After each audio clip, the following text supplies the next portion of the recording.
اللہ تبارک و تعالیٰ نے 4 کتابیں نازل فرمائی. اللہ دے دیتا حضرت جبریل سب کی چھتوں پہ, اللہ کے فرشتے بارش برساتے ہیں نا, کتابیں بھی برس سکتی تھی, چھتوں پہ گرا دیتا کہ لو پڑھو, لیکن اللہ نے کتابیں 4 بھیجی. نبی 1 لاکھ کم و بیش 24,000 عطا فرمایا. فرمایا کتاب پڑھنی ہے پر جب جلوہ دیکھنا ہے تو میرے مصطفیٰ کا دیکھنا ہے. حضور کے نور کی روشنی میں تم نے قرآن مجید کو پڑھنا. بھائی سمجھ نہیں, ہمیں آج تک سمجھ نہیں آئی. آج تک کہ گاڑی کا پتہ ہے کہ اس کی ہینڈ بریک کہاں ہے, اس کا کلچ کدھر ہے, اس کی فلاں چیز کدھر ہے. پھر بھی ایک استاد پیسے بھی لیتا ہے, 15 دن ساتھ بھی بٹھاتا ہے, پھر طریقہ سکھاتا ہے. جب ایک چھوٹا سا کام بغیر استاد کے نہیں آتا تو دین بغیر استاد کے آ جائے گا. اور دین کے مسئلے باریکی کا یاد رکھیں, شیطان حملے کرتا ہے, باریک بات ہے. تکبر والا جنت میں نہیں جائے گا, ریاکاری والے کی عبادت قبول نہیں ہوگی, حسد والے کے اعمال ضائع ہو گئے, جھوٹ بولنے والے کو حضور نے فرمایا میں اسے مومن ہی نہیں مانتا. اب یہ ساری چیزیں جو باطنی نقص ہیں, یہ بیماریاں ہیں باطن کی.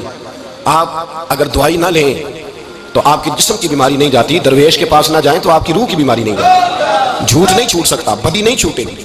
ہم نے دیکھا ہے تھوڑی دیر کے لیے لوگ مسجد آتے ہیں, نماز شروع کرتے ہیں, عمرہ کر کے آئے تو شروع ہو گئی, تھوڑا سا حج کر لیا شروع ہو گئی, خدا نہ خواستہ گھر میں کسی کا انتقال ہو گیا تو نماز شروع ہو گئی, تو ٹھیک کریں. لیکن وہ بعد میں چھوڑ جاتے ہیں. قائم کون رہتا ہے؟ قائم وہ رہتا ہے جس کے پیچھے کوئی قائم رکھنے والا ہوتا ہے. موبائل بند ہو جاتا ہے اگر بیٹری اس کی چارج, ہم اللہ والوں کے پاس جاتے ہیں, ان کی 2 باتیں بیٹری چارج کر دیتی ہیں. وہ ہمیں بتاتے ہیں کہ جینا کس طرح ہے, انسانیت کیسے تم نے اپنے اندر پیدا کرنی ہے, تم نے اللہ سے ڈرنا کس طرح. ان کی باتیں دلوں کو نرم کرتی, ان کی گفتگو انسان کو بدل دیتی. ان کی صحبت میں بیٹھنے والا بڑا آگے جاتا ہے. جو ان کی خدمت عالی مرتبت میں رہتا ہے اللہ اسے اسی طرح کا رنگ عطا کرتا ہے. سنیں میرے نبی پاک سید عالم علیہ السلام کے صحابی حضرت ابو ذر غفاری نے پوچھا, حضور ایک بندہ نیک لوگوں سے پیار کرتا ہے پر ان کی طرح کے کام نہیں کرتا, اس کے بارے میں حکم کیا ہے؟ کوشش کرتا ہے پر غلطی رہ جاتی ہے, پر پیار سچا کرتا ہے. تو آپ ترغیب و ترہیب پڑھیں. میرے رسول پاک نے فرمایا جو جس سے پیار کرے گا جنت میں اسی کے ساتھ کھڑا کیا جائے گا. کہہ رہے تھے حضور عمل نہیں کرتا, ایک مرشد کامل. لیکن میرے بھائی جو رب کریم کے بندے تھے ان کا رشتہ اصلاح کا رشتہ تھا. پیر کے ساتھ رشتہ اصلاح کا رشتہ ہوتا ہے. وہ جو لوگ رسمی بیعت کرتے ہیں نا, ٹھیک ہے مرید ہو گئے چلو روزی میں برکت ہو جائے گی, اسے بھی انکار نہیں. اعلیٰ حضرت فرماتے ہیں بیعت برکت کی بھی بڑی بات ہے. اور دلیل کیا ہے؟ آپ فرماتے ہیں اگر اصحاب کہف کا کتا ولیوں کے پاس بیٹھ جائے اللہ اسے خالی نہیں لگتا, تو ولیوں سے پیار کرے گا تو کیسے خالی رہ جائے گا. بیعت برکت بھی بڑی بات. لیکن جب آپ مرید ہوں تو جس مکتب میں جائیں اس کا سبق یاد کریں, جس چیز سے روکا جائے اس چیز پر. سمجھ آئی ہے میری بات؟ لوگ کہتے ہیں جی معرفت کیا ہوتی ہے, تو معرفت آپ قرآن مجید کا 15واں سپارہ آخر سے اور 16واں سپارہ شروع سے پڑھیں. حضرت خضر اور جناب موسیٰ کا واقعہ دیکھیں, وہ ساری معرفت کی بات ہی تو ہے. ایک بندہ قتل کر دیا جناب خضر نے, حضرت موسیٰ کہتے ہیں یہ کیا کیا؟ آپ فرمانے لگے یہ اپنے باپ ماں کے لیے تکلیف کا سبب بن جانا لہذا قتل کر دیا, بچوں کی دیوار سیدھی کر دی. یہ ساری تفصیل قرآن مجید میں ہے. تو حضرت سیدنا موسیٰ علیہ السلام کہنے لگے یہ کیا؟ فرمایا ان کا باپ بڑا نیک آدمی تھا. تو بھائی تفصیل دیکھیں آپ, اللہ والوں کے پاس لوگ جایا کرتے ہیں, ان کے پاس بیٹھتے ہیں. ہمارے دور کے اندر ایک بڑا غلط کام کرتے ہیں لوگ. ایک تو جاتے نہیں, پیر نہیں پکڑتے, شیخ نہیں پکڑتے. اور حضرت باعزید بستامی فرماتے ہیں اگر نیکی بتانے والا تجھے کوئی نہ ہو, تیرا پیر کوئی نہ ہو, تو شیطان تو پھر ہے ہی تیرے ساتھ. بدی پہ تو وہ لگائے گا ہی. اگر نیکی بتانے والا کوئی نہیں تو پھر بدی بتانے والا تو تیرے ساتھ ہے. ہم نے یہ دیکھا ہے, اپنی زندگی کا چھوٹا سا تجربہ ہے کہ جو آ کے مرید ہوتا ہے وہ سارا بدل جاتا ہے. اس کے لیے داڑھی رکھنا آسان ہو جاتا ہے, اس کے لیے درود پاک پڑھنا, چڑھتی جوانی, مال دولت سارا کچھ, لیکن اس کے لیے تبدیل ہونا. اور جو لوگ اس طرف توجہ نہیں کرتے, اس معرفت کی طرف رجوع نہیں کرتے, ان کی زندگیاں بیت جاتی ہے ویسے کہ ویسے جاتے ہیں, تبدیلی نہیں آتی. تو بھائی اس زمانے کا جرم پتہ کیا ہے؟ ایک تو لوگ اللہ والوں کے پاس جاتے نہیں, یہ بڑی زیادتی اپنے ساتھ کرتے. اور دوسرا دشمنی کرنے لگے ہیں معاذ اللہ, دشمنی کرتے. کہتے ہیں جی وہ صوفیاء نے تباہی کر دی معاذ اللہ, بابوں نے تو دین بگاڑ دیا. یہ دشمنی کرتے. ابن ماجہ سیاستہ کی کتاب ہے. حضرت عمر کہتے ہیں میں حضور کے روضے پہ گیا تو جناب معاذ بن جبل حضور کے روضے پہ بیٹھے رو رہے تھے. تو میں نے کہا معاذ کیوں رو رہے ہو؟ کہنے لگے نبی پاک کی ایک بات نے رلا دیا. میں نے کہا کیا ہوا؟ تو کہنے لگے رسول پاک نے فرمایا 2 باتیں اتنی سخت کر دی ہیں کہ میں ڈر رہا ہوں کہیں مجھ سے یہ غلطی ہو نہ جائے. کہا وہ کیا؟ فرمایا کہ نبی پاک نے فرمایا چھوٹی سی ریاکاری بھی شرک ہے, چھوٹا سا دکھاوا بھی, اگرچہ شرک اصغر ہے پر چھوٹی سی ریاکاری بھی شرک ہے. اور دوسرا حضور نے فرمایا رب فرماتا ہے جس نے میرے ولی سے دشمنی کی میرا اس کے خلاف اعلان جنگ ہے, میرا اس کے خلاف اعلان. 2 جرم ایسے ہیں جن کے بارے میں اللہ نے فرمایا میں تم سے جنگ کروں گا. ایک فرمایا اگر تم سود نہیں چھوڑو گے تو جنگ کروں گا. ایک فرمایا میرے ولی سے دشمنی کرو گے تو میں تمہارے ساتھ, بولیے میں تمہارے ساتھ جنگ کروں گا. اگر تم نہیں چھوڑو گے تو میں جنگ کروں گا. تو میرے بھائی سمجھ لیں, اولیاء اللہ کے پاس نہیں جاتے تو کم از کم دور رہ کے پیار تو کریں, دور رہ کے پیار تو کریں, پیار تو کریں اس کے ساتھ. اور اللہ کے ولیوں کی دشمنی بڑی خطرناک ہوتی ہے. اب یہ جو حضرت معاذ رو رہے تھے نا, تو اس کی شرح میں حضرت حکیم الامت نے لکھا ہے, حضرت معاذ کہنے لگے کہ میں رو اس لیے رہا ہوں کہ ایسا نہ ہو کہ میں کسی بندے کی بے ادبی کر دوں اور وہ اللہ کا ولی ہو. تو میں رو رہا ہوں کہ کہیں کوئی بات نہ مجھ سے نکل جائے. لوگ فار باتیں کرتے ہیں, فار لوگ ایک منٹ کے اندر بڑے بڑے لمبے چوڑے اعتراضات کرتے ہیں. تو بھائی اللہ کے ولیوں کے ساتھ پیار کریں, ان کی صحبت میں جائیں, ان کے پاس بیٹھیں, ان کی سنگت اختیار کریں, ان سے اپنی روح اور قلب کے لیے دعائی خریدیں, جو وہ پرہیز بتائیں وہ پرہیز کریں.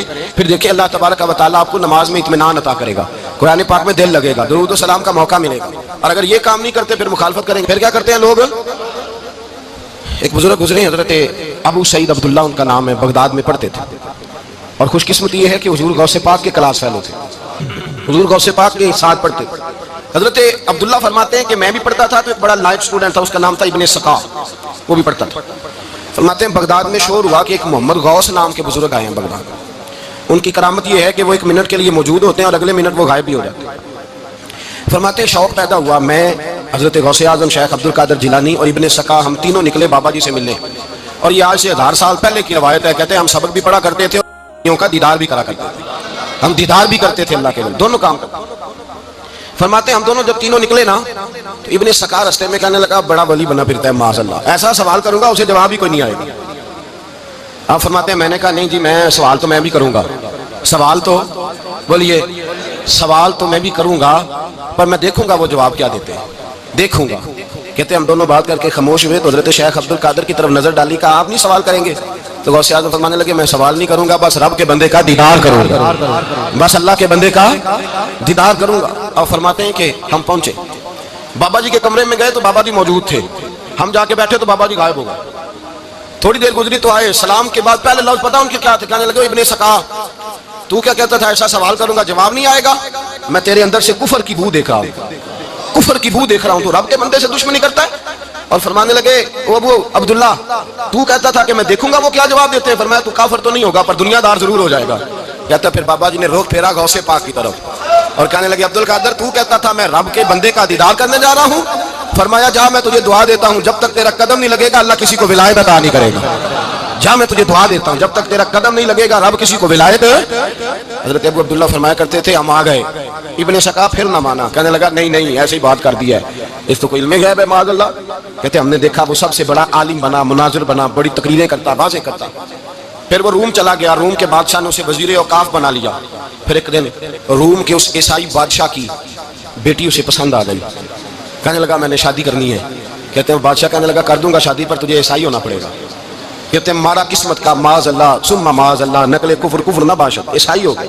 آپ فرماتے ہیں مجھے بھی ایک بادشاہ نے بلا لیا, اس نے مجھے بھی ایک عہدہ دے دیا, میری بھی دنیا میرے کانوں تک آ گئی, بڑی جان چھڑاتا ہوں دولت سے مال سے شہرت سے پر میری چھوٹتی نہیں.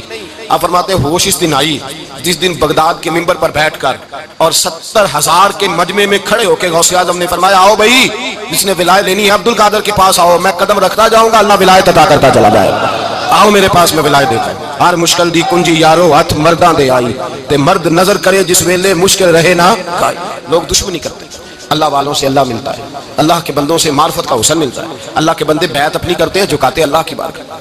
اللہ تبارک و تعالیٰ کے بندوں کے پاس بیٹھنے سے رسول اللہ کا پیار ملتا ہے. اللہ کے بندوں کی صحبت حضور کے دروازے تک لے جاتی ہے. رب کریم کے بندوں کی صحبت عاجزی سکھاتی ہے. اللہ کے بندوں کے پاس بیٹھنے والے اللہ اللہ کرنے لگتے ہیں. رب کریم کے بندوں کے پاس بیٹھنے والوں کو سجدے کا نور حاصل ہوتا ہے.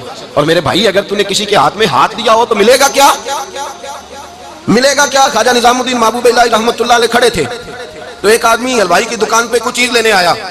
کوئی درویش سادہ سا آدمی چھوٹی سی مسجد سے نکلا, حلوائی سے کہا دے دے. حلوائی کا چل دوڑ جا, تو روز آگے کھڑا ہو جاتا ہے, جب سارے آتے ہیں تب آیا کر. غریب گاہک تھا نا تو حلوائی نے جھڑک دیا.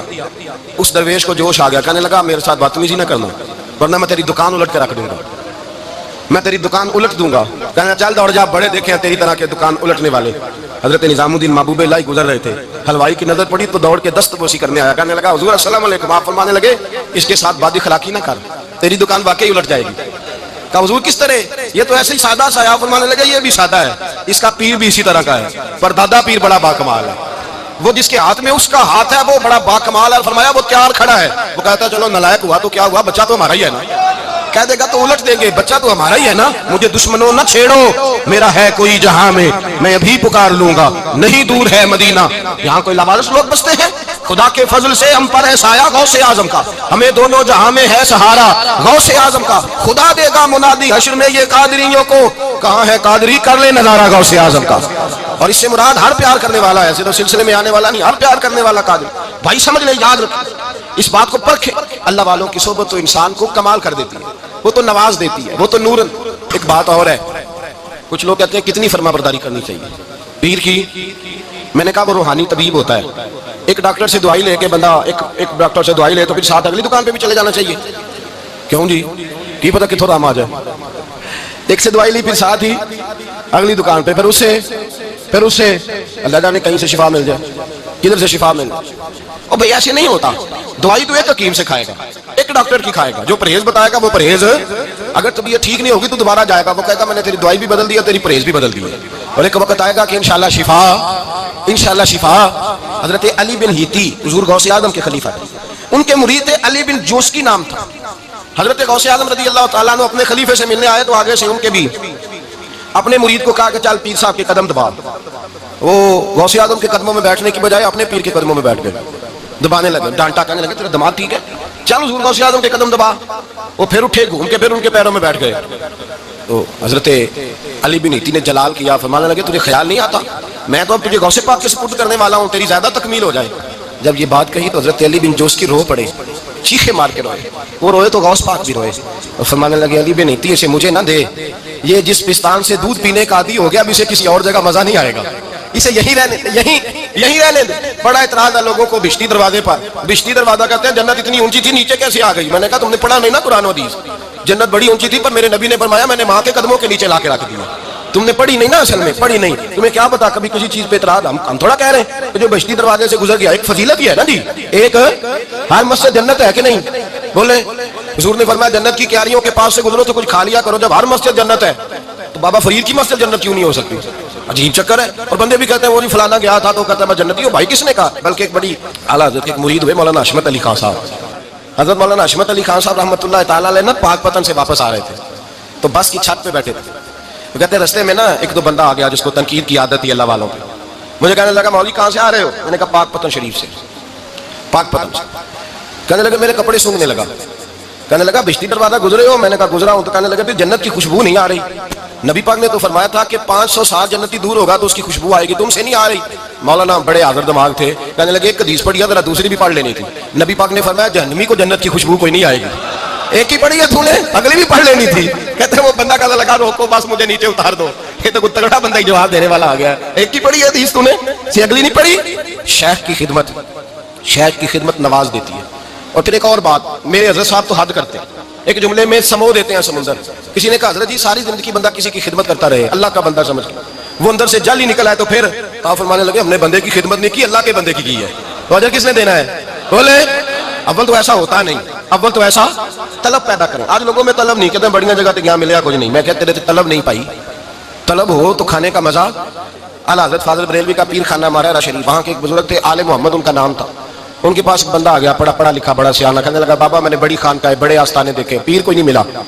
آپ مسکرائے، آپ فرمانے لگے تیری نیت ہی نہیں تھی پیر پکڑنے کی، ارادہ ہی کوئی نہیں تیرا پروگرام نہیں تھا، ورنہ تو بڑے بڑے کامل لوگ ہیں، تیرے اندر طلب ہی نہیں، اندر کچھ ہے خالی ہوگی تو کوئی معرفت کا نور آئے گا، تو خود بھرا ہوا ہے۔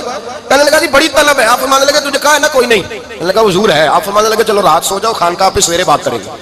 مرید کو کہنے لگے اسے 5 کلو مچھلی دو اچھی بنا کے، مریدوں نے مچھلی دے دی، پانی کوئی نہیں دیا، ساری رات تڑپتا رہا، باہر سے کنڈی بھی لگا دی۔ سویرے حضرت آل احمد آئے، دروازہ کھولا، قدموں پہ گرا، کہنے لگا حضرت جی پانی، حضرت جی پانی پانی پانی۔ آپ فرمانے لگے سلام تو لے لے پہلے، کہنے لگا نہیں حضور پانی پانی۔ آپ فرمانے لگے بتا مچھلی، کہا حضور پہلے پانی۔ حضرت نے ایک جملہ کہا، رب کے بندوں کی ایک بات کمال کر دیتی ہے، فرمایا پتہ چلا طلب کیا ہوتی ہے؟ پتہ چلا طلب کیا ہوتی ہے؟ کہنے لگا سونیا لگ پتہ گیا کیا ہوتی ہے، لگ پتہ گیا ہے۔ آپ نے پانی بھی پلایا، مرید بھی کیا، اور جب سینے سے لگایا تو فرمایا جا تو نے طلب پیدا کی تھی، میں نے رب کے فضل سے تجھے فیض دیا ہے۔ کہتے وہاں بیٹھے بیٹھے کالے رنگ کا تھا، اللہ نے گورا رنگ بنا دیا، نورانیت چھلکنے لگی وہاں بیٹھے بیٹھے۔